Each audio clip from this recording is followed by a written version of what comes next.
சொந்தக்காரவங்களான சிம்ம ராசிக்கு அன்பர்களே வணக்கங்க. நீங்கள் வந்து எப்படி இருக்கீங்க? எல்லாம் நல்லா இருக்கீங்களா? இதான் ஃபஸ்ட் டைம் நம்ம சேனலுக்கு வரீங்கன்னா சப்ஸ்கிரைப் பண்ணுங்கள், ஆல் பட்டனை கிளிக் பண்ணுங்கள். அப்போ தான் நீங்கள் வந்து நம்ம போடுற வீடியோவை ரெகுலராக பார்க்க முடியும். சரிங்களா? சிம்ம ராசிக்காரவங்க எப்படிப்பட்டவங்கன்னா தன்னம்பிக்கை, தன்மானம், உழைப்பு, யாருக்கிட்டையும் நம்ம உதவி பண்ண, அதாவது தானாக வளர்ந்த நம்ம காட்டு மரம்னு சொல்லுவாங்க இல்லைங்க, அந்த மாதிரி சிம்மக்காரவங்க. சிம்மம் அப்படிதான், தானாக வளர்ந்தவங்க, யார்கிட்டையும் உதவி கேட்கக்கூடாது, உழைப்பு எவ்வளோ வேணாலும் உழைக்க சொல்லணும். ஓகேங்களா? அந்த அளவுக்கு நம்ம ஒருத்தவங்களுக்கு உதவி செய்யலாம், ஆனால் நம்ம ஒருத்தவங்ககிட்ட உதவி வாங்கிக்கூடாது என்றைக்கும் அது சொல்லிடுவாங்க. நம்மளாம் முயற்சி பண்ணி தட்டி தடுமாறி விழுந்து எந்திரிச்சா கூட வரணும். ஆனால் மற்றவங்களுக்கு நம்ம நல்லா உதவியெல்லாம் செய்யணும். தன்னம்பிக்கை, தைரியம் மிக்கவங்க சிம்மராசிக்காரவங்க. ஓகேங்களா? அவங்களுக்கு இந்த நவகிரகங்களின் மாற்றங்கள், இடப்பெயர்ச்சி எப்படி இருக்குது, என்னென்ன பலன்களை தரப்போகுது அப்படின்னு பார்க்கலாங்க. வாங்க. இவங்க வந்து நியாயம், தர்மம் அப்படிங்கிறதுக்கு ரொம்ப கட்டுப்பட்டவங்க. யாராவது தப்பு பண்ணிட்டாங்க அப்படின்னா அது தப்பு தான், மூஞ்சிக்கு நேரம் டைரெக்டாக அவங்க தப்பாக நினைப்பாங்க, ரைட்டாக நினைப்பாங்க. அது எவ்வளோ பெரிய ஆளாக இருந்தாலும், இப்போ சின்னவங்க, அதாவது வசதி இல்லாதவங்க வசதி அப்படி கிடையாது, சின்னவங்க பெரியவங்க அந்த மாதிரி கிடையாது, பயப்படாமல் சொல்லிடுவாங்க. ஓகேங்களா? ஆனால் அன்புக்கு அடிமையானவங்க. சரிங்களா? மற்றது எல்லாத்தையும் தைரியமாக ஃபேஸ் பண்ணுவாங்க. சொல்லுவாங்க இல்லைங்க, உங்களை வேறு எந்த ஆயுதத்தால் அடிச்சுக்க முடியாது, ஆனால் அன்பால் அடிச்சுருவாங்க. சரிங்களா? அதனால் மற்றவங்க வந்து உங்களை வந்து இதை வச்சு தான் யூஸ் பண்ணுவாங்க. மற்றபடி சிம்மராசிக்காரவங்கள வேறு எதுலேயுமே உங்களை வீழ்த்த முடியாதுங்க. தைரியமாக தான் சொன்னாலும் ஏதாவது சொன்னவங்க நேருக்கு நேர் சொல்லிட்டு போயிட்டே இருப்பாங்க. உன் வேலையை பாரு, என் வேலையை நான் பார்த்துக்கிறேன் அப்படிங்கிற அளவுக்கு சொல்லக்கூடியவங்க. ஓகேங்களா? ஆனால் நீங்கள் வந்து அன்பு இப்படி சொல்லுவாங்களே, பார்க்க புளியாட்டம் இருந்தாலும் பாசத்துக்கு அடங்கிடுவாங்க அப்படிங்கிற மாதிரி. ஓகேங்களா? அப்போ வந்து என்ன பண்ணுவாங்க, இதை வச்சு உங்களை வந்து மற்றவங்க வந்து யூஸ் பண்ணிக்குவாங்க. அந்த ஒரு விஷயத்தில் மட்டும்தாங்க நம்ம தோற்று போகிறதுக்கு காரணமே. அன்பு மற்றவங்க மேலே வைக்கிறதுனால உங்களுக்கு அதனால் ஆபத்துக்களை சந்திக்க வேண்டியது. நம்ம மற்றவங்க நல்லா இருக்கணும், அவங்க நல்லா இருக்கணும், இவங்க நல்லா இருக்கணும் அப்படி இப்படிங்கிறதுக்காக தான் செய்கிறோம். ஆனால் அவங்களாம் அப்படி நினைக்கிறாங்களா? செஞ்ச உதவி திருப்பி செய்யலைனாலும் பரவாயில்ல, செஞ்சதை நினைக்கலாம் பரவாயில்ல, மறுபடியும் நம்ம கெட்டு போகணும் அப்படிங்கிறதுக்கு என்னென்ன வழி பறிக்க முடியுமோ, குழி பறிக்க முடியுமோ அதைத்தான் செய்வாங்க. அவங்களால பட்ட, நம்ம நல்லதே செஞ்சவங்களுக்கு கூட பட்ட அவமானங்கள், அசிங்கங்கள் கொஞ்சம் நஞ்சம் கிடையாது. சரிங்களா? அத்தனையை பட்டிருக்கும். ஓகேங்களா? சரிங்க. அவங்களுக்கு வந்து நவகிரக மாற்றத்தில் நம்ம ஃபஸ்ட்டு அவரோட ராசிநாதனாகிய சூரிய பகவானவே பார்ப்போம். உங்களுக்கு சூப்பராக இருக்காருங்க. உங்களுக்கு வந்து உங்கள் ராசிநாதன் உங்களுக்கு இந்த காலகட்டத்தில் ரொம்ப ராசியாக தான் இருக்கார். பிரகாசமாக இருக்க போகிறீங்க. பொருளாதாரமாக இருக்கட்டும், வியாபாரமாக இருக்கட்டும், தொழில் வளர்ச்சியாக இருக்கட்டும், குடும்ப பிரச்சனையாக இருக்கட்டும், உங்களுக்கு சிந்தனையில் தெளிவை கொடுத்து வாழ்க்கையில் பிரகாசத்தை அள்ளி அள்ளி தரப்போகிறாருங்க. ஓகேங்களா? உடல்நல குறைவு இந்த மாதிரி நிறையா இருந்திருக்கும். உங்களுக்கு சின்ன சின்ன பிரச்சனைகள் இருந்திருக்கும். தலைவலி, தலை சுற்றல், உங்களுக்கு வந்து என்ன சொல்கிறது, சின்னதாக நீங்கள் நார்மலாக இருந்திருப்பீங்க, நல்லா தான் இருந்திருப்பீங்க, திடீர்னு மயக்கம் போட்டு விழுவீங்க. போய் பார்த்தா ப்ரெஷர் இருக்குது, இல்லை ரத்தம் கம்மியாக இருக்குது அப்படின்னு இந்த மாதிரி பல பிரச்சனைகள்லாம் வந்திருக்கும். அது அத்தனையும் சரியாக போகிற டைமுங்க. ஓகேங்களா? சிந்தனையில் வந்து சிந்தனையாக இருக்கட்டும், செயலாக இருக்கட்டும், எல்லாம் நல்லா இருக்க போகுது. ஓகேங்களா? முதல்லாம் வந்து நீங்கள் தெளிவாக எல்லாம் நியாயத்தை பேசக்கூடியவங்க தான். ஆனால் அந்த அன்பாக இருக்கப்போ வந்து அவங்க சொல்கிறாங்களா, சரி ஓகே கேட்டுக்கலாம், நீங்கள் சொல்கிறீங்களா அப்படின்னு சொல்லி விட்டுருவாங்க. ஆனால் இப்போ அப்படி கிடையாது. இல்லைங்க, நீங்கள் இதை அவங்களுக்கு தெரிஞ்சவங்களே சொன்னால் கூட, இல்லைங்க இதை செஞ்சு இப்படி ஆகும், அதனால் இந்த பலன் வரும், இதில் நம்ம ரிஸ்க் எடுக்கக்கூடாது அப்படிங்கிற மாதிரி தெளிவாக ஓப்பனாக சொல்லக்கூடிய ஆள் தாங்க நீங்கள். சரிங்களா? அப்புறம் உங்களுக்கு வந்து நீங்கள் தொட்ட காரியம் துலங்கும் அப்படின்னு சொல்லுவாங்க இல்லைங்க. நீங்கள் காலை எடுத்து வச்ச இடம்லாம் இத்தனை கண்ணு வெடியாக இருந்தது. இப்போ வந்து உங்களை பூமலர் போட்டு வரவேற்க போகுதுங்க. ஓகேங்களா? அதே மாதிரி வியாபாரத்தில் நல்ல லாபம், தொழிலில் நல்ல லாபம். நீங்கள் தொட்டதும் தொடங்குதுன்னு வச்சுங்களேன்.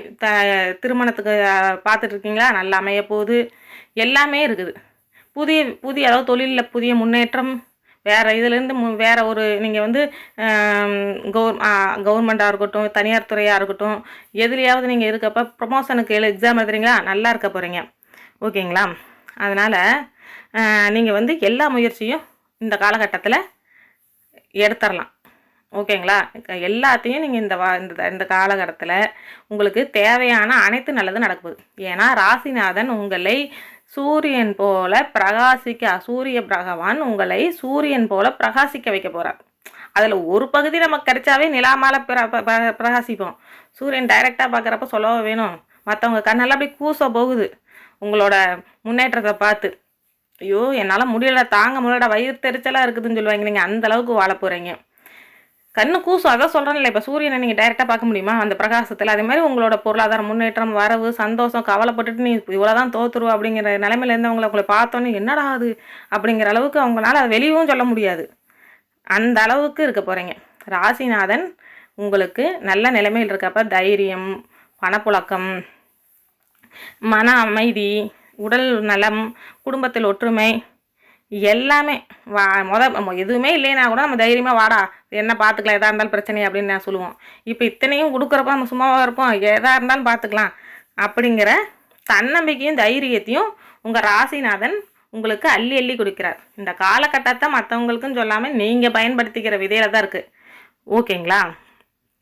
அதனால் இந்த காலகட்டத்தை நீங்கள் கவனமாக கையாண்டு உங்களுக்கான தேவைகளையோ உங்களுக்கான பொருளாதார முன்னேற்றத்தையே நீங்கள் உங்கள் முயற்சியால் மேற்கொண்டு முன்னுக்கு வர்றதுக்கு பாருங்கள். ஓகேங்களா? அதே மாதிரி உங்களுக்கு என்ன ஆகுது, சிம்ம ராசிக்காரவங்க அடுத்தது சிம்ம ராசிக்காரவங்களுக்கு நீதி பகவானாகிய சனி பகவான் அடுத்தது என்ன சொல்ல போகிறார் அப்படின்னு பார்த்தீங்கன்னா, இந்த காலகட்டத்தில் உங்களுக்கு சனி பெயர்ச்சியானது அஷ்டம சனியாக இருந்தாலும் தாறுமாறான நல்லதை தான் செய்ய போகிறார். சரிங்களா? அவர் நீதி பகவான். உங்களுக்கு தவறானதை என்றைக்குமே தவறான தீர்ப்பையோ தவறானதுக்காக தண்டனையோ கொடுக்க மாட்டார். ஓகேங்களா? நம்ம நல்லது தான் செய்யக்கூடிய ஆளுங்க சிம்ம ராசிக்காரவங்க. அப்போ உங்களுக்கு என்ன ஆகும், பல மடங்கு நல்லது கிடைக்கும். ஓகேங்களா? வியாபாரத்தில் நல்ல பலன் கிடைக்க போகுது, பணப்புழக்கம் அதிகரிக்க போகுது. நீங்கள் ஏதாவது குடுக்கல் வாங்கல்ல கடன் வைத்திருந்தீங்கன்னா அந்த எல்லாமே தீரப்போகுது. நீங்கள் எப்படி சொல்கிறது, கடன் வாங்கிய நிலைமை போய் கடன் இன்னொருத்தவங்களுக்கு நம்ம கொடுக்குற அளவுக்கு ஒரு நிலைமை வரப்போகுது. அப்புறம் வணிகம், இங்கே ஊர் விட்டு ஊர், நாடு விட்டு நாடு, அந்த மாதிரி செய்யக்கூடிய வணிகத்தில் கூட உங்களுக்கு எல்லாமே அமைப்பு நல்லா இருக்குது. இந்த காலகட்டத்தை பயன்படுத்தி நீங்கள் வெளிநாடு, வெளியூர், எங்கே வேணாலும் போகிறதுக்கான வாய்ப்பு இருக்குது. அதாவது உங்கள் தொழிலை விரிவுபடுத்தவா இருக்கலாம், இல்லை உங்கள் படிப்பை விரிவுபடுத்த, அதாவது படிப்புக்காக நம்ம அந்த பயணத்தை மேற்கொள்ளலாம். எதுவாகவே இருந்தாலும் உங்களுக்கு அந்த மாதிரி காலகட்டத்தில் ஏன் திருமண யோகம் கூட இருக்குதுங்க. அந்த திருமண யோகத்துக்கு கடல் கலந்து கூட மாப்பிள்ளை பொண்ணு கிடைக்க கூட வாய்ப்பு இருக்குது. அவங்க மூலிமா நீங்கள் அங்கே போகிறது எல்லாமே இருக்குதுங்க. உங்களுக்கு இந்த காலகட்டத்தில் சரியான இதை மட்டும் பயன்படுத்தி நீங்கள் அதில் முன்னேற மட்டும் பார்த்துக்குங்க. என்ன இந்த காலகட்டத்திலையும் ஓகே, நம்ம நல்லா இல்லாதப்போ ஒன்றும் இல்லாதப்போ எல்லாத்துக்கும் செய்வோம். இப்போ இவ்வளோ இருக்குது, வாங்கப்பா உனக்கு என்னப்பா வேணும், இவ்வளோ வேணுமா, உனக்கு என்னப்பா வேணும், இவ்வளோ வேணுமா, சரி உனக்கு நீ ஒரு பக்கம் வாங்குறேன், எனக்கு தெரிஞ்சவங்க தான், நாங்கள் எழுத்து போடுறேன், எதாக இருந்தாலும் நான் பார்த்துக்கிறேன், தரலேயே தான் பாரு, எனக்கு சொத்து இருக்குது கொடுத்துட்றேன் அப்படின்னு இந்த மாதிரி வேலையில் மட்டும் தயவுசெய்து அன்புன்னு சொல்லிட்டு நீங்கள் மறுபடியும் போய் எதுலையாவது அடைக்கலம் ஆயிடாதீங்க, பஞ்சாயத்துக்கு போகாதீங்க. ஓகேங்களா? நீங்கள் நாட்டாமல் பண்ணாதீங்க. ஓகேவா? நான் பார்த்துக்கிறேன், செஞ்சுக்கிறேன், எதாக இருந்தாலும் அது அவங்கவுங்க பார்த்துக்குவாங்க. நம்மக்கிட்ட இருக்கா 10 ரூபா, அதில் ஒரு 5 ரூபா அவங்களுக்கு கொடுக்க முடியுமா, 2 ரூபா கொடுக்க முடியுமா, அதை மட்டும் நம்ம செய்வோம். யாருக்கிட்டையும் நம்ம தேவையில்லாத பேச்சுக்களோ, தேவையில்லாத உரிமையோ, தேவையில்லாத கடமையின் பொறுப்பையும் நான் ஏற்றுக்கிறேங்கிறதுக்கோ வாக்குறுதியோ கொடுக்காதீங்க. ஏன்னா கடந்த காலப்பட்ட அவமானங்கள், அசிங்கங்கள் உங்களுக்கு ஞாபகம் இருக்கும். அதை கொஞ்சம் ஞாபகம் வச்சுக்கணும். இப்போ மறுபடியும் பேசிக்கிறாங்க, செய்கிறாங்க, விட்டு போனவங்களாம் வருவாங்க, இல்லைன்னு நான் சொல்லலை. ஆனால் அத்தனையும் உங்களுக்கு கரெக்டாக இருக்குமா? மறுபடியும் இதே மாதிரி நம்மக்கிட்ட நல்லா பேசுனாங்க, நம்மளவே பின்னாடி பேசுனாங்க, அசிங்கப்படுத்துனாங்க, இப்போ மறுபடியும் பொருளாதார முன்னேற்றம் நம்மகிட்ட வராங்க, மறுபடியும் இந்த நிலைமை மாறாதா? அப்புறம் அப்படி நம்மளை பண்ணவங்களுக்கு மறுபடியும் நம்ம ஏமாறணுமா அப்படிங்கிறத நல்ல தெளிவாக ஒரு முடிவு எடுத்து வச்சுக்கோங்க. ஓகேங்களா? அப்புறம் பண்ணதுக்கப்புறம் ஐயோ நான் அப்படி பண்ணேன், இப்படி பண்ணனேன், மறுபடியும் இவங்க என்னை முதுகில் குத்திட்டாங்கன்னு சொல்லிட்டு உட்காந்து நீங்கள் தான் மறுபடியும் வருத்தப்பட்டுக்கிட்டு கிடக்கணும். அதனால் யாருக்கு என்ன செய்யணும், யாருக்கு எது செய்யக்கூடாதுன்னு பாருங்கள். அதே மாதிரி கணவன் மனைவி நீங்கள் ஒரு முறை வீட்டில் இருக்கீங்களா, அப்பா அம்மாவா, கணவன் மனைவியா, சிஸ்டர் பிரதர்ஸ் நீங்கள் ஒரு முடிவு பண்ணிங்க. இப்போ ஒரு தொழிலை செய்ய போகிறோம், அதை செய்ய போகிறேன், இதை செய்ய போகிறேன், இதை செய்யலாமா வேண்டாமா அப்படிங்கிறத உங்களுக்குள்ளே பேசி அது அப்போ ரைட்டோ நீங்கள் பேசி முடிவெடுங்க. வெளியே ஆட்கள்கிட்ட தலையிட வச்சு அது ஒரு பிரச்சனையாக்கி அவங்க பேச்சை கேட்டு இந்த மாதிரிலாம் வாய்ப்பு வேண்டாம். நம்ம வந்து வாக்குவாதத்தையும் குறைச்சிக்கணும், வாய்ப்பு வரதை பயன்படுத்திக்கணும். பிறரோட உதவிகளை நாடுறத விட நமக்கு என்னமோ கடவுள்கிட்ட ஒரு சிந்தனையோட நமக்கு தோணுமில்ல இதை செய்யலாம் செய்யக்கூடாதுன்ட்டு நம்ம குடும்ப உறுப்பினர்களோட உங்கள் வந்து கேட்டுக்குங்க, அவ்வளோதான். மற்றபடி நீங்கள் உறவினரோ நண்பரோ கூட இருக்கவங்க பார்ட்னர் இந்த மாதிரி தொழில் அதை நம்பி நீங்கள் வேறு எதில் இறங்கி மாட்டிக்காதீங்க. ஏன்னா இந்த காலகட்டம் அப்படி தான் இருக்குது. சனி பகவான் சிந்தனையில் தெளிவாக கொடுத்தாலும் நீங்கள் வந்து அன்பு கடுமையாகி இந்த மாதிரி நீங்கள் வந்து மாட்டிக்கக்கூடாது. சனி பகவான் வாரி வாரி உங்களுக்கு கொடுக்க போகிறார் பொருளாதார முன்னேற்றத்தை. அதை வந்து தெளிவாக பயன்படுத்தி சிறப்பாக முன்னேற வாழ்த்துக்கள்ங்க. அதே மாதிரி சிம்ம ராசிக்காரவங்களுக்கு குரு பகவான் பொருளாதாரத்துலேயும் முன்னேற்றத்தை கொடுக்குறாரு. குரு பகவான் குரு பார்க்க கோடி நன்மைங்கிற மாதிரி உங்களுக்கு பொருளாதாரமாக இருக்கட்டும், தொழிலாக இருக்கட்டும், வணிகமாக இருக்கட்டும், திருமணமாக இருக்கட்டும், குடும்பமாக இருக்கட்டும், எல்லாத்துலேயும் நல்லா இருக்க போகிறீங்க. உங்களை பிரிஞ்சு போனவங்களாம் வர போகிறாங்க. இதெல்லாம் பார்த்து உங்கள் உறவினர்களாக இருக்கட்டும் மற்றவங்களாக இருக்கட்டும் உங்களுக்கு பொறாமப்பட போகிறாங்க. ஓகேங்களா? மற்றபடி இப்போ நீங்கள் ஒரு வேலை செய்கிறீங்க, தொழில் பொருளாதாரம் எல்லாமே நல்லாயிருக்கு. ஆனால் நம்ம கூட இருக்கவங்க கரெக்டாக இருக்காங்களா அப்படிங்கிறத பார்க்கணும். ஏன்னா நம்ம கூட இருக்கவங்க இப்போ நீங்கள் வந்து ஒரு தொழில் செய்கிறீங்க, ஃபுல்லாக உங்களால் அதை விரிவுபடுத்துறீங்க, நல்லா இருக்க போகுது. இதில் வந்து உங்களுக்கு வந்து நீங்கள் வந்து நம்ம ஃபுல்லாக பார்த்துக்க முடியாது. ஒரு ஆள் போட்டு பார்த்துக்கலாம், இல்லை பார்ட்னர்வே பார்த்துக்க சொல்லலாம், இல்லை நமக்கு தெரிஞ்சவங்க நீ பார்த்துக்குப்பா அப்படிங்கிற மாதிரி இருக்கப்போ அதெல்லாம் தெளிவாக இருக்கணும். ஏன்னா தெளிவான ஆட்களை வைக்கணும். நீங்கள் யாரையாவது வச்சு பார்த்தீங்கன்னா அது உங்களுக்கு பிரச்சனை தான் வரும். அதனால நம்ம தெரிஞ்சவங்களை கொண்டு போய் வச்சுட்டு நாளைக்கு ஒரு பிரச்சனைனா அது ஒரு பிரச்சனையாகும். அப்புறம் ஒரு வேளை அப்படியே நல்லவங்களா இருந்து நீங்கள் வந்து உங்கள் தொழிலை கவனிக்கிறதுக்கு விட்டீங்கன்னா நீங்கள் அதை அதாவது மேலாண்மை பார்த்துக்கணும். அப்பப்போ வந்து இது கரெக்டாக இருக்கா செய்தியாக இருக்கா மொத்தமாக ஒரு நாள் பார்த்துக்கலான்னா அப்புறம் மொத்தமாக தான் நம்ம வருத்தப்பட்டுக்கிட்டு கிடக்கணும். ஓகேங்களா? இந்த மாதிரி நம்ம வந்து உங்களுக்கு வந்து நம்ம வந்து எல்லாத்துலேயும் கொஞ்சம் நம்மளோட கண்ணோட்டத்திலே வச்சுக்கணும், யாரையும் நம்பாமல். ஓகேங்களா? திருமணம் வந்து நல்லா தான் இருக்குதுங்க. இவங்களுக்கு வந்து திருமண வாய்ப்பு வந்து அதான் சொன்னாங்க, வெளிநாட்டிலேருந்து மாப்பிள்ளையோ பொண்ணை வந்தால் கூட நீங்கள் வந்து எல்லாம் விசாரித்து உங்களுக்கு நல்லாமே கிடைக்க போகுது. உங்களுக்கு நல்லா இருக்க போகுது. அதான் சொன்ன வரவு, குடும்ப வரவு எல்லாமே நல்லா இருக்க போகுது. மாணவர்களாக இருக்கட்டும், நீங்கள் படிச்சுட்டு வெளிநாட்டில் போய் படிக்கிறதுக்கான வாய்ப்பு எல்லாமே இருக்குது. இந்த காலகட்டத்தை நீங்கள் சரியாக பயன்படுத்திக்கிங்க. முதல்ல என்ன பண்ணுவீங்க, படிக்கிற இன்ட்ரெஸ்ட்டே இல்லைங்க, படிக்கலான்னு நினச்சா வேறு நம்ம படிக்கிற கான்சன்ட்ரேஷனே இருக்க மாட்டேங்குது, படம் பார்க்குறது இந்த மாதிரி ஏதோ ஒன்று டிஸ்ட்ராக்ஸ் ஆகிடுது, வெளியே போகிறது ஃப்ரெண்ட்ஸ் அந்த மாதிரி. இப்போ அப்படி கிடையாது, உங்களுக்கு கொஞ்சம் நல்லா இருக்க போகிறீங்க. ஓகே, இப்போ சிம்ம ராசிக்காரவங்களுக்கு நல்ல புத்தி ஞானத்தை தரப்போகிறாருங்க உங்களுக்கு. அதனால் நீங்கள் இந்த காலகட்டத்தில் எந்த ஒரு போட்டித் தேர்வுகள் எழுதினாலும் சரி, அது தனியார் துறை, அரசாங்கத்துறை, இல்லை வந்து மேற்கொண்டு படிக்கிறதுக்கு அதுக்கு வந்து நம்ம அந்த காம்படிஷன் எக்ஸாம் எல்லாமே உங்களுக்கு நல்லா தான் இருக்குது. இந்த காலகட்டத்தை சிறப்பாக பயன்படுத்துக்குங்க, மாணவர்களாக இருந்தாலும் அனைவரும். ஓகேங்களா?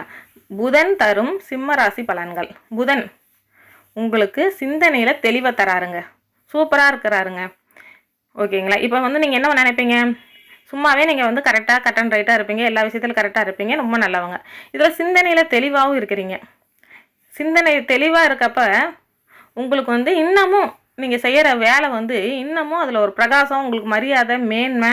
ஏன்னா நம்ம எல்லாத்துலேயும் கரெக்டாக இருந்தாலும் அதை சிந்தித்து செயல்பட அந்த ஸ்பான்டினியூஸ் சொல்லுவாங்களேங்க, இப்போ இந்த இடத்துல இதை செஞ்சு இது கரெக்டாக இருக்கும், இல்லைப்பா வேண்டாம் அது அப்புறமே செஞ்சுக்கோ அப்படிங்கிறதுக்கு அந்த யோசனையும் கூட சேர்றப்ப இன்னும் நீங்கள் சூப்பராக இருக்க போகிறீங்க.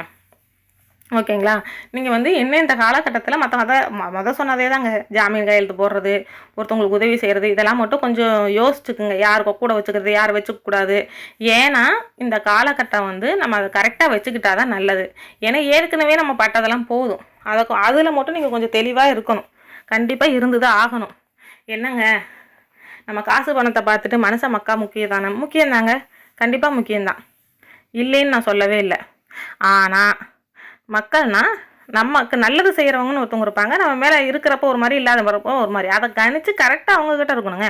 இப்போ ஒருத்தவங்க ஏமாத்துறாங்க அப்படின்னு தெரியுது, அதுக்கப்புறம் வந்து நீங்கள் வந்து அவங்க ஏமாத்துறாங்க மறுபடியும் நான் ஏமாறுவேன் அப்படின்னு சொல்லி இது பண்ணால் நம்மளவே அவங்க என்ன நினைப்பாங்க யோசிச்சு பாருங்களேன். நம்ம ஏமாற்றணும், மறுபடியும் போய் சாரி சொல்லி பேசணும், மறுபடியும் போய் பேசுகிறோம். அப்போ நம்மளே அவங்க லூஸுன்னு நினச்சிக்குவாங்க. என்ன வேணாலும் ஏமாற்றலாம். ஓகேங்களா? அதனால் அந்த இதை யோசிக்கணும். நம்ம வந்து யாருக்கு உதவி செய்கிறோம், நிஜமாக அந்த உதவி அவங்களுக்கு அது பயன்படுதா, அதை நினச்சி பார்க்குறாங்கங்கிறது கண்டிப்பாக நம்ம சும்மா நானும் உதவி செய்கிறேன் அப்படின்னு சொல்லி செய்யக்கூடாதுங்க. நிஜமாக அந்த உதவி கரெக்டாக. இப்போ ஒருத்தவங்களுக்கு சாப்பாடு போடுறோன்னா பசிக்கிறவனுக்கு சாப்பாடு போடுறதுக்கும் வயிறு ஃபுல்லாக இருக்கவனுக்கு இந்தப்பா வச்சுக்கன்னு பார்சல் கட்டி கொடுக்குறதுக்கும் வித்தியாசம் இருக்குதா இல்லைங்களா? அந்த மாதிரி தான். ஓகேங்களா?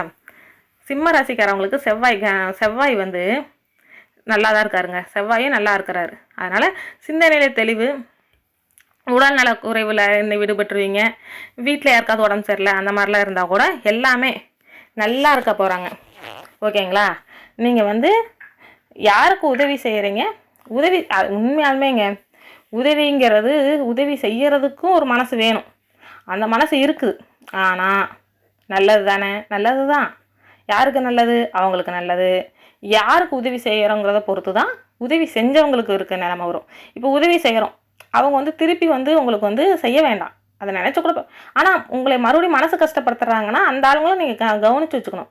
அவங்கக்கிட்ட இருக்குது இல்லை அப்படிங்கிறத விட நீங்கள் வந்து இருக்கு இல்லை அப்படிங்கிறத தெரிஞ்சு பண்ணணும். ஒருத்தவங்களுக்கு உதவி செய்யணும், நிஜமாக அந்த உதவி அவங்களுக்கு பயன்படுதா அப்படிங்கிறத பார்க்கணும். சரிங்களா? சிந்தனையில் நல்லா இருக்காது. ஆனால் உடல்நிலையில் நீங்கள் நமக்கு கண்டிப்பாக அக்கறை தேவை.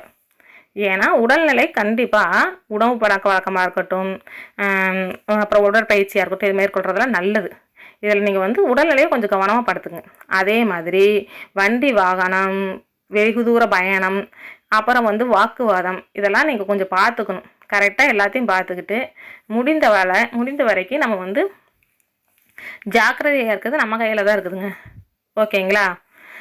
நம்ம வந்து எதுவுமே அதான் சொல்கிறோம் இல்லைங்க, நம்ம கரெக்டாக இருக்கோம், எல்லாம் ஓகே, நம்ம கரெக்டாக தான் போகிறோம், இந்த ரூட்டில் தான் போகிறோம், எதிர வரவனும் நம்ம கரெக்டாக வரணும்னு இருக்கணும் இல்லைங்க. அதனால் கொஞ்சம் சூதானமாக இருக்கிறது நல்லது தான், தப்பே கிடையாது. ஏன்னா இந்த முதல்ல வந்து நம்ம கரெக்டாக இருந்தால் போதும், வாழ்க்கை நல்லா இருக்குன்னு ஒரு காலம் இருந்தது. இப்போ நம்ம மட்டும் கரெக்டாக இருக்கக்கூடாது, எதிர வரவனும் கரெக்டாக இருக்கணும், அப்போ தான் நம்ம வாழ்க்கை நல்லாயிருக்கும். அப்படி ஒரு நிலமை வந்திருக்குது. என்ன பண்ணுறது? நம்ம அதுக்கு தகுந்த மாதிரி நம்மளும் கொஞ்சம் மாற்றிக்கிட்டு கரெக்டாக போயிட்டுருக்கணுங்க. நல்லா இருக்குதுங்க. பட் கொஞ்சம் தெளிவாகவும் கொஞ்சம் ஒரு நிதானத்தோடையும் செயல்பட்டால் ஒன்றும் பிரச்சனை கிடையாது. செவ்வாய் பகவான் நல்லா தான் இருக்கார். அதே மாதிரி சிம்ம ராசிக்காரவங்களுக்கு ராகு பகவான் என்ன தராரு? கண்டிப்பாக நல்லது தான் செய்கிறாரு. இந்த தடவை சிம்ம ராசிக்காரவங்க வந்து உங்களுக்கு ராகு பகவான் கொஞ்சம் சுமாரான பலம், நல்ல பலன் ரொம்ப தரலினாலும் சுமாரான பலம் தான் தரார். பொருளாதாரமாக இருக்கட்டும், வியாபாரம், தொழில், திருமணம் எல்லாத்துலேயும் நல்லா தான் இருக்காருங்க. ஓகேங்களா? உங்களுக்கு வந்து ஆனால் வந்து என்ன ஆகுனா, சிந்தனையில் மட்டும் அப்பப்போ எனக்கு அப்பா அப்படி நடந்ததுன்னா அவ்வளோ செஞ்சேன், இருந்தாலும் எனக்கு யாரும் இது பண்ணல அது பண்ணல அப்படிங்கிறப்ப உங்களுக்கு உறவினராக இருக்கட்டும், நண்பர்களாக இருக்கட்டும், நம்ம பலதை யோசிக்கிறப்ப அது ஒரு பிரச்சனையில் தான் கொண்டு போய் முடிக்கும். ஓகேங்களா? அதனால் பல சிந்தனைகளை கொஞ்சம் தவிர்ப்பது நல்லது. நடந்து முடிஞ்சிருச்சு. கண்டிப்பாக நம்ம அதை மனசில் வச்சுருக்கணும். ஏன்னா நம்ம மறுபடியும் அதே மாதிரி ஒரு சிக்கலில் சிக்கிடக்கூடாது. ஓகேங்களா? ஆனால் அதவே ஒழட்டிக்கிட்டு இருந்தோம்னா, தப்பு செஞ்சவன் வாங்கி சாப்பிட்டு தப்பு செஞ்சவன் சந்தோஷமாக இருக்கான். இப்போ நம்ம அதை கஷ்டப்பட்டு அதுலேருந்து மீண்டு நல்லா வந்துட்டு மறுபடியும் அதை யோசித்து நம்ம உடல்நிலையும் மனநிலையும் கெடுத்துக்கிட்டு யாருக்கு என்ன பிரயோஜனம்? நமக்கு, மற்றவங்களுக்கு எப்படியோ, நமக்கு ஒரு பிரயோஜனமும் கிடையாது. நம்ம உடல்நிலை தான் தேவையில்லாமல் பாதிப்படையுது. இந்த காலகட்டத்தில் இந்த மாதிரி சிந்தனைகளையும் நிதானத்தையும் பொறுமையும் கடைபிடித்து தேவையில்லாத பல நிலைவுகளை விட்டுட்டு, ஓகே யோசிச்சிட்டிங்களா, இல்லை அவங்க வேண்டாம் அப்படின்னா அதோட இந்த மாதிரி கட் பண்ணிடுவோம், இது நடந்து போச்சு அப்படிங்கிற அளவுக்கு விட்டுட்டு நம்ம வேலையை பார்த்தோம்னா அடுத்த கட்டத்துக்கு இன்னும் முன்னேறலாங்க. மற்றபடி ஒன்றும் கிடையாது. கேது பகவான் அப்படிதாங்க, கொஞ்சம் சுமாராக தான் இருக்குங்கிறப்ப என்ன பண்ணுவார்? வேறு ஒன்றும் இல்லை, நம்ம சும்மா தான் இருக்கோம், சண்டைக்கு வாடா அப்படிங்கிற மாதிரி கூப்பிடுவாங்க. நம்ம வேறு என்ன பண்ணுவாங்க? அதாவது புது பிரச்சனை வந்து வராது, ஆனால் இருக்கிற பிரச்சனை தீரலைனாலும் நம்ம கஷ்டமாக தான் இருக்கும். சரிங்களா? இந்த காலகட்டத்தை வந்து நம்ம நிதானமாக பொறுமையாக, நீ கூப்பிட்றியா, எனக்கு வேலை இருக்குதுப்பா, நீ சும்மா இருக்கிற, நீ சண்டை போட்டுக்கோ, நான் அதுக்கு சம்மந்தம் இல்லை அப்படின்னு சொல்லிட்டு நம்ம கம்முன்னு இருந்துக்கிட்டோம்னு வச்சுக்கோங்க, கேது பகவான்கிட்ட நம்ம சூதானமாக இருந்துக்கலாம். மற்றபடி ரொம்ப பிரச்சனை கிடையாது. பட் இருந்தாலும் இது ஒன்று தான், நம்ம சும்மா தாண்டா இருந்தோம், ஏன்டா என்னை வந்து வம்புழுக்கிறீங்க அப்படின்னு சொல்லிட்டு கூப்பிடுவாங்க இல்லைங்க. அந்த மாதிரி உங்களுக்கு வந்து பிரச்சனை கொடுக்காமல் இருக்கிறதுக்கு பார்த்துக்கணும். பிரச்சனையிலேருந்து நம்ம தப்பிச்சுக்கணும். பிரச்சனை கொடுக்காம ஒன்றுமே பண்ண முடியாது. கேது பகவான் அப்படி தான் இருக்கிறாரு. ஓகேங்களா? அதனால் அந்த பிரச்சனையிலேருந்து நம்ம விட்டு வெளியே வந்துடணும். இதுக்கெல்லாம் என்ன பண்ணணும் அப்படின்னு பார்த்தீங்கன்னா, வினைகளை தீர்க்கக்கூடியவர் விநாயக பகவான். ஓகேங்களா? சனி பகவானுமே உங்களுக்கு ஆஞ்சநேயர், பக்கத்தில் முருகர் பகவான், எந்த கடவுளாக இருந்தாலும் சரி இருந்தாலும் நம்ம வினையை தீர்க்கக்கூடிய விநாயக பகவான் சொல்லுவோம். அதனால் நீங்கள் பக்கத்தில் இருந்தாருன்னா அருகம்புல் மாலை சாத்தி வழிபடுங்க. ஓகேங்களா? அந்த காலகட்டத்தில் நமக்கு தேவையில்லாத பிரச்சனைகள் இருந்ததுன்னா அதெல்லாம் சரியாகும். ஓகேங்களா? கண்டிப்பாக எல்லா விஷயங்களுக்கும் ஒரு முற்றுப்புள்ளி இருக்கும். அதனால் எதை பற்றி கவலைப்படாதீங்க. எல்லா கிரகங்களும் பல கிரகங்களுக்கு முக்கால்வாசி கிரகங்களும் நல்லா தான் இருக்குது. சின்ன சின்ன இதை மட்டும் நம்ம இதை கரெக்ட் பண்ணிக்கணும். அவ்வளோதான். ஓகேங்களா? அதுக்கப்புறம் சந்திரன் என்ன செய்ய போகிறார் சிம்ம ராசிக்கு அப்படின்னு பார்த்தீங்கன்னா, சந்திர பகவான் நமக்கு சிந்தனையில் குழப்பத்தை உண்டாக்க போகிறார். என்ன பண்ணுவார்? வேற ஒன்றும் பண்ண மாட்டார். சுமாராக தான் இருக்கிறார். குழப்பத்தை தான் உண்டாக்குவார். இந்த காலகட்டத்தில் பழைய சிந்தனைகள், நான் அப்படி இருந்தேன்டா, இப்படி இருந்தேன்டா, நான் அவனுக்கு இப்படி செஞ்சேன்டா, அப்படி செஞ்சேன்டா. ஆமாம் செஞ்சீங்க. இப்போ அவங்க ஏமாற்றிட்டு போயிட்டாங்களா இல்லையா? மறுபடியும் அதே மாதிரி ஏமாறக்கூடாதுன்னு நினைப்பீங்களா? சாரி அப்படின்னு சொன்னால் மறுபடியும் அதே தான் செய்ய போகிறீங்க. அதில் கவனமாக இருக்கணும். ஓகேங்களா? குறிப்பாக சந்திராஷ்டமம் காலகட்டங்களில் தேவையில்லாத வாக்குவாதங்கள், பிரச்சனைகள் இது பண்ணுறது, மனசை போட்டு உழட்டிக்கிறது, சின்ன விஷயத்தை போட்டு டென்ஷன் பண்ணிக்கிறது, அதனால் உங்களுக்கு ப்ரெஷர் ஏறுறது, இந்த மாதிரி தவறான விஷயத்தில் மாட்டிக்காமல் நீங்கள் சிந்தனை கொஞ்சம் நேரம் அமைதியாகவே விட்டுருங்க. இப்போ நீங்கள் கெட்டதுன்னு இல்லை, நல்லதே உங்களை பாராட்டியும் ஒருத்தவங்க பேசுனாங்கன்னா அந்த இடத்துல அமைதியாகிட்டு போயிட்டா பிரச்சனையே கிடையாது. இல்லாட்டி அதில் நம்ம நல்லா ஐயோ நம்மளை பாராட்டுறாங்கன்னு 2 பேச போய் அதிலிருந்து எக்ஸ்ட்ரா ஒரு பிரச்சனையை உருவாக்குறதுக்குமே பார்க்குறாங்க. ஓகேங்களா? அதனால் நம்ம பாராட்டியே பேசினாலும் ஐயோ ரொம்ப எக்ஸைட் ஆகி நம்ம பேசிக்கிட்டு இருப்போம். அதில் ஒரு விஷயத்தை பிடிச்சி நான் உன்னை நல்லா தான் சொன்னேன், இப்படி ஒரு பேசுறியே அப்படிங்கிற மாதிரி நம்ம நல்லா தான் சொல்லியிருப்போம். அந்த மாதிரி பிரச்சனை உருவாகிறதுக்கான வாய்ப்புகள் அதிகமாக இருக்குது. சந்தோஷமாக இருந்தாலும் சரி, சோகமாக இருந்தாலும் சரி, குழப்பத்திலே இருந்தாலும் சரி, நிதானமாக இருங்க. தேவையில்லாம் இல்லை. அவங்க மற்ற டைம் சந்திராச டைமாக இருந்தாலும் சரி, அந்த கொஞ்ச நாள் உங்களுக்கு தேவையில்லாமல் ஒரு ஸ்மைலை மட்டும் எது சொன்னாலும் சந்தோஷம். நீங்கள் திட்டுறீங்களா கம்முன்னு வந்துடலாம். ஏதாவது பாராட்டி பேசுகிறாங்களா சந்தோஷம், டிசைன் ரொம்ப நன்றிங்க அப்படின்ட்டு வந்துட்டுறது நமக்கு பல பிரச்சனைகள்லேருந்து நம்ம காத்துக்கலாம். ஓகேங்களா? அப்புறம் கடவுள் வழிபாடு தாங்க. நீங்கள் செவ்வாய் உங்களுக்கு வெள்ளி தோறும் அம்மன் விளக்கு, துர்க்கை அம்மனுக்கு போய் விளக்கு போடுங்க. இந்த மனக்குழப்பம் இருக்கு இல்லைங்க, கண்டிப்பாக உங்களுக்கு மன சஞ்சலத்தை நீக்குவாங்க. விநாயகர் கோவில், ஆஞ்சநேயர் கோவில், பெருமாள் கோவில், எந்த கோவில் இருந்தாலும் சிவபெருமான் எல்லாத்துக்கும் போய் நம்ம வழிபட்டோம்னா நமக்கு இருக்கிற நெகட்டிவ் போய் பாசிட்டிவ் நிறையா கொடுப்பாங்க. முடிஞ்சால் சனிக்கிழமை தோறும் சனி பகவானுக்கும் கூட போய் வேண்டிட்டு வாங்க. எல்லாமே நல்லதே நடக்கும். ஓகேங்களா? நல்லது மட்டுமே நடக்கும், நல்லதே நடக்கும். ஓம் சனி பகவானை போற்றி போற்றி போற்றி.